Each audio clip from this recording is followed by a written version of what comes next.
Good morning, my dear students. Good morning, one and all. Welcome to the third session of the course. The topic name is What's the connection between marketing psychology and consumer behavior? So, influencing consumer behavior with the marketing psychology, we have to discuss now. Any ethical tactic that builds and maintains relationship between buyers and sellers supports and a marketing, according to the American Marketing Association, has been explained that marketing is a set of institutions and a process that create, communicate, deliver, and exchange value adding offerings for customers, client, partners, and society. Actually, we like a digital marketing, but the goal is always the same and satisfy the customer. Someone else will if you don't.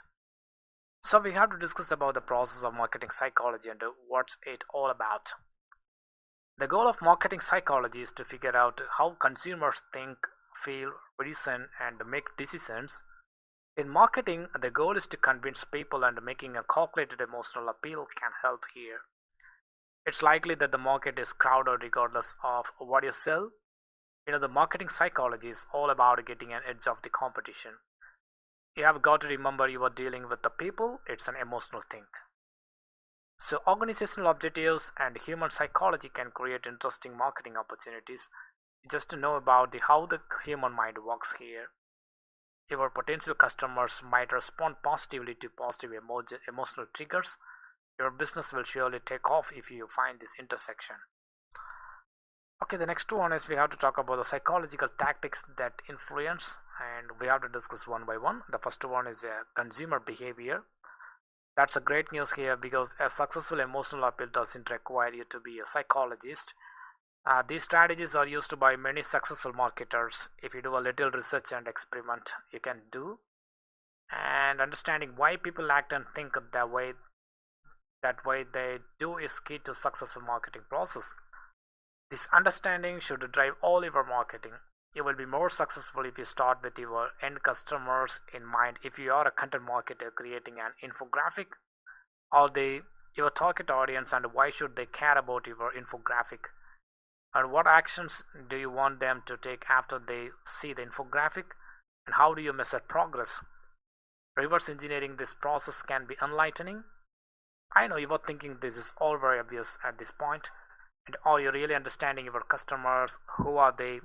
The two-dimensional ideas or three-dimensional people, and what they make a decisions and what motivates them. So being able to understand how people work can make a big difference in your marketing level. Okay, the next one is we will discuss about how to market better with the psychology. There is a lot of impulsiveness in people. Do you ever wait in a line at the grocery store to grab a few last minute items? It wasn't an accident that those items were there. In fact, it's a quite intentional and has enabled impulse buys for decades. This psychological marketing tactics is also used in email marketing campaigns. Is there a way to use people's impulsive nature to your advantage? The next process will be on a picture tells 1,000 words. A picture can be processed by our brains much faster than a written word. There is a good reason for this. The ability to assess the lay of the land quickly was essential long before Harry Potter. So make this work for you. Basically, we live in a visual world. Take a moment to think about how you use visuals. A person's visual appearance makes an instant impression. The next process will be on the psychology of color. Moods and emotions are profoundly influenced by colors. They are able to influence the way we perceive things. The colors have different meanings to us. Some are whimsy, others are trust, and some are sensuous. Because colors can make or break your sales. Make sure you send the same message everywhere, and logic comes later. Appeal to the subconscious first. There is no such thing as a weak pen. The next process, despite being click and certain words or phrases evoke more emotion, totally organic, it's a gluten free, it's a certified, the testimonial, it's authentic. The words like these are all our product for a reason. They work. There's still a lot of people going for it. Find words that can evoke an emotional response from your audience about the products or services you are marketing. Talk about your products with them. The next process will be on saying yes to everything. The yes is powerful. You get in with the green light. It's a time honored. that sales strategy to get people to say yes to little things first. Connectivity and agreeability are created here. There is no end to how popular this is. The businesses use social media to warm up their audience, get them to a smaller action like watch a video or sign up for an email list, build trust and convert here. There are a bunch of little agreements that slowly open the door to a sale. The next will be on the decision making process is emotional. We make decisions based on emotions process. Even rational people make mistakes, and all our decisions are based on two things, and what we need and what's right for us. Potential customers will respond better to emotional marketing. Next, we have to discuss about the why do marketers behave the way they do.